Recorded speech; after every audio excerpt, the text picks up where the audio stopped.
এই কি গো, খাবার কি বানাবো?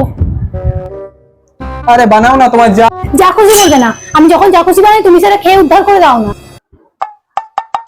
আজও বাবা, যখন জিজ্ঞেস করবো খাবার কি করবো তখনই বলবে যা খুশি বানিয়ে নাও। যেদিন আমি পটলের কিছু বানাবো তখন বলবে ও হো আমি পটলের কিছু খাই না। যখন আলুর কিছু বানিয়ে দেবো তখন কি বলবে ও হো আমার পেটটা কি ব্যথা করছে আলু খেলে।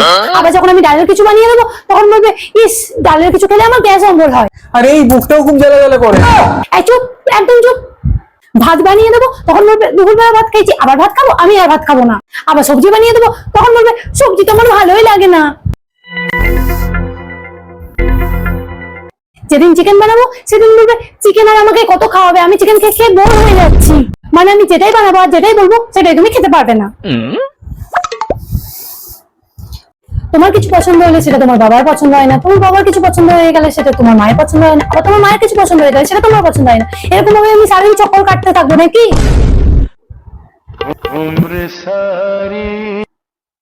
বলি দুনিয়াতে এমন কোন জিনিস আছে যেটা তিনজনকে তোমাদের একসাথে পছন্দ হবে?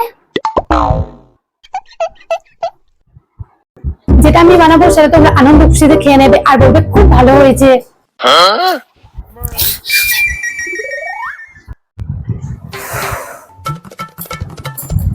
তোমরা তিনজন আগে ঠিক করে নাও রাত্রে কি রান্না হবে, সেই মতো আমি রান্না করব। আর যদি কেউ বলেছে যা খুশি তাহলে সেই যা খুশিটা রান্না করে নিও, আমি এই বলে গেলাম।